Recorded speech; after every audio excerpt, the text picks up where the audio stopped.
Hola niños, bueno, hoy vamos a ver la materia y sus propiedades. Ya anteriormente les habré dicho en el mensaje en qué página está. Y bueno, vamos a empezar con ¿qué es materia? Si ustedes recuerdan en la definición de química, es una ciencia que estudia todo lo que tiene que ver con la materia, sus características, sus propiedades y sus mecanismos de reacción. Entonces vamos a iniciar con ya tal cual, si la química estudia la materia, pues entonces ¿qué va a ser materia? Nosotros en este primer cuadro tenemos que materia va a ser todo lo que ocupa un lugar en el espacio, tiene masa y tiene inercia. Por lo tanto, ¿qué quiere decir que sea materia? Bueno, pues todo lo que nos rodea va a ser materia. Puede ser esta mesa en donde yo me encuentro apoyando, la hoja, el lápiz, el celular, todo lo que nos rodea, que nosotros podemos tocar, se va a llamar materia. ¿Sale? Ahora, toda la materia va a tener propiedades. ¿Para qué me van a servir estas propiedades? Bueno, pues para dos cosas, para describir y para clasificar. Y estas propiedades se van a agrupar en tres grandes grupos, los de primera clase, las de segunda clase y las de tercera clase. No quiere decir que unas sean más importantes que las otras, solamente es como una manera de poderlas clasificar o de poderlas ordenar. ¿Y esto por qué es importante? Porque dentro de cada clase va a haber como unas opuestas o un extremo al otro extremo. Si ustedes se fijan, las de primera clase van a tener dos tipos de propiedades, las de segunda clase dos tipos de propiedades y las de tercera clase dos tipos de propiedades. ¿Sale? Conforme vayamos avanzando, vamos a ir viendo cada una de ellas. Bueno, pero entonces, antes de pasar a explicarlas, vamos a conocerlas, cuáles son cada una de ellas. Las de primera clase se van a dividir en intensivas y extensivas, las de segunda clase en físicas y químicas y las de tercera clase en cuantitativas y cualitativas.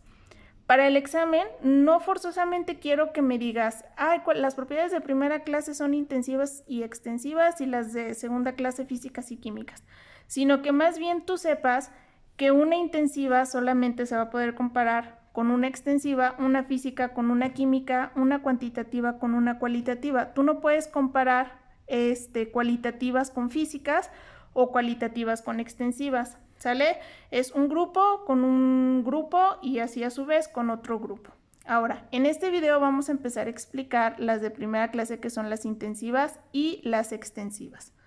Bueno, ¿cuál va a ser la principal diferencia entre intensivas y extensivas? Que ambas van a depender de la cantidad de materia que va a presentar. ¿Sale?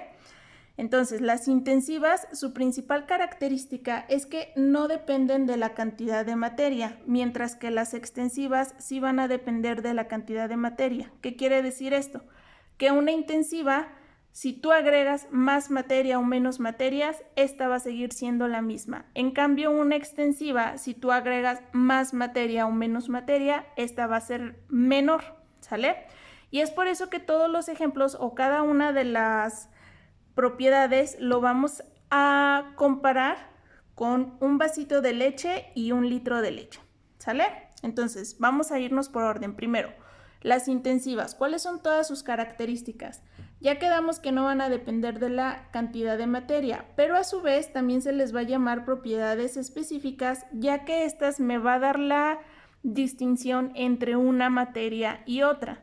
¿Sale? Las propiedades intensivas, por ejemplo, de un vidrio no va a ser las mismas que las propiedades de un lápiz, a su vez que las propiedades de un trozo de madera. Este tipo de propiedades intensivas sirven para que tú puedas decir, esto es un árbol, esto es una roca, esto es una planta, esto es un salón de clases, esto es una banca. ¿Cuáles son este tipo de propiedades? Bueno, pues van a ser 4. El color, el sabor, la temperatura de ebullición y fusión y la manera en la que reaccionan unos materiales con otros. Ahora vamos a ver de manera práctica. Si tú tienes un vaso de leche y un litro de leche, el color va a seguir siendo el mismo. No importa que tú tengas 10,000 litros de leche a que tú tengas 1 mililitro de leche, la leche siempre va a ser blanca. La siguiente es el sabor. No importa que tú tengas nada más 200 mililitros de leche a 1 litro de leche, el sabor que va a tener la leche va a ser lo mismo. Y lo mismo va a ser para 1 kilo de arroz, 1 litro de agua, etcétera, etcétera. Ahora, las temperaturas de ebullición y fusión, y pongan mucha atención en esto porque siempre es pregunta de examen y se la sacan mal. Las temperaturas no dependen de la cantidad de materia. Si tú tienes, por ejemplo, 10 mililitros de leche y 1 litro de leche, y yo te digo que la leche hierve a 110 grados centígrados, pues así sea poquita o mucha, hasta que la leche no alcance esa temperatura, no va a hervir. A lo mejor el tiempo que le tome para llegar a esa temperatura sí va a ser mayor en la que tiene más o en la que tiene menos, pero ambas deben de alcanzar la misma temperatura para empezar a hervir. Entonces siempre las temperaturas van a ser propiedades intensivas, ¿sale? Ahora, ¿cómo reaccionan con otros materiales? Algo tan práctico como así tengas tú 1 litro de leche o 200 mililitros de leche, si tú le pones chocolate, ambas van a reaccionar de la misma manera. Van a cambiar el color, va a cambiar el sabor, o lo mismo si tú a lo mejor le pones ácido clorhídrico a 200 mililitros que a 1 litro, en ambas circunstancias la leche se va a cuajar, ¿sale? Entonces, siempre recuerden que las intensivas nunca van a depender de la cantidad de materia, así tengas poquito o tengas muchas, siempre van a ser la misma. ¿Sí? Ahora, vamos a ver las extensivas. Estas sí van a depender de la cantidad de materia y se les llama generales porque no depende de qué materia tengas, siempre se van a medir en las mismas unidades. Y es por eso que aquí tenemos la masa que se mide en gramos. Si tú tienes leche, si tú tienes hojas, si tú tienes tierra, si tú tienes cemento, la masa siempre la vas a medir en gramos o en kilogramos. El volumen se mide en metros cúbicos, el peso en newtons y la inercia, que sería la capacidad de reposo o de movimiento que tiene. Por ejemplo, una roca tiene mucha inercia porque no se mueve, en cambio, a lo mejor 1 litro de oxígeno, si tú lo dejas libre, tiene mucha inercia porque pues se encuentra alrededor de nosotros moviéndose. ¿Sale? Para saber, bueno, también es importante conocer la definición de cada una de estas propiedades extensivas. Vamos a quedar que masa va a ser cantidad de materia y lo vamos a medir en gramos o en kilogramos. Volumen va a ser el espacio que ocupa la materia en el universo y se va a medir en metros cúbicos. El peso va a ser el efecto que tiene la gravedad sobre la persona y se va a medir en newtons. Y la inercia, bueno, ya les dije la capacidad de reposo o movimiento que va a tener.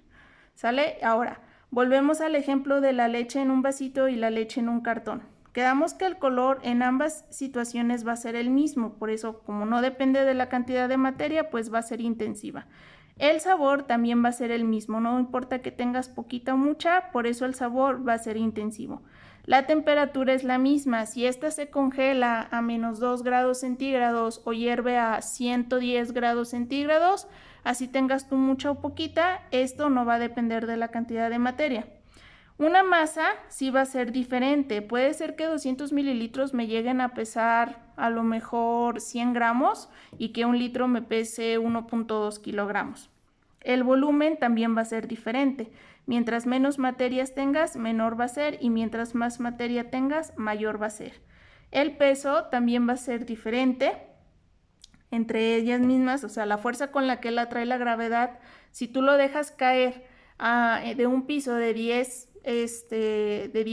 de un edificio de 10 pisos, una bolsita de 200 mililitros y una bolsa de 1 litro, a lo mejor va a caer más rápido la de 1 litro porque la fuerza de gravedad que tiene la de 1 litro pues va a ser mayor. Y la inercia pues también va a ser diferente entre cada una. A lo mejor el movimiento que llega a tener mientras menos o más materia tengas va a ser diferente entre cada una de ellas. Ahora, algo bien importante que quiero que ustedes tomen en cuenta es cuál va a ser la diferencia entre masa y peso. Y para esto vamos a poner el ejemplo de esta siguiente persona. Quedamos que peso era la fuerza con la que se atrae, es la fuerza que ejerce la gravedad sobre un objeto, y la masa va a ser la cantidad de materia que se mide en kilogramos o kilogramos.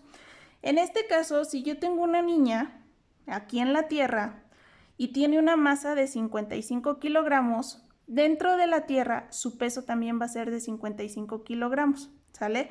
Pero si yo a esta niña la mando a la Luna, la niña va a seguir teniendo una masa de 55 gramos, pero su peso en la Luna a lo mejor va a ser de 9.1 kilogramos. ¿Por qué? Porque la gravedad que actúa en la Luna es muy diferente a la fuerza de gravedad que se actúa en la Tierra.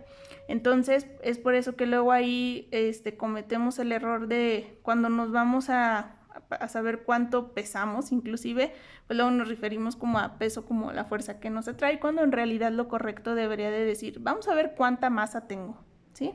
Porque es la que se mide en kilos o en gramos. Entonces aquí en la Tierra, peso y masa sí se llegan a utilizar indistintamente porque es lo mismo, pero si ya nos estuviéramos refiriendo a lo mejor, si nosotros estudiáramos en la Luna, peso y masa sí pudiera verse con un valor mucho más diferente, ¿sale?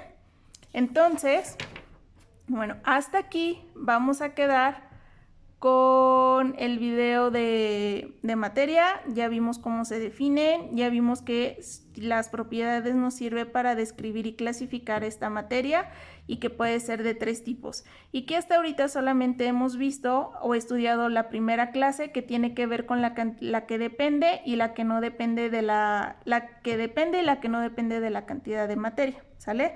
Intensivas no dependen, extensivas sí dependen.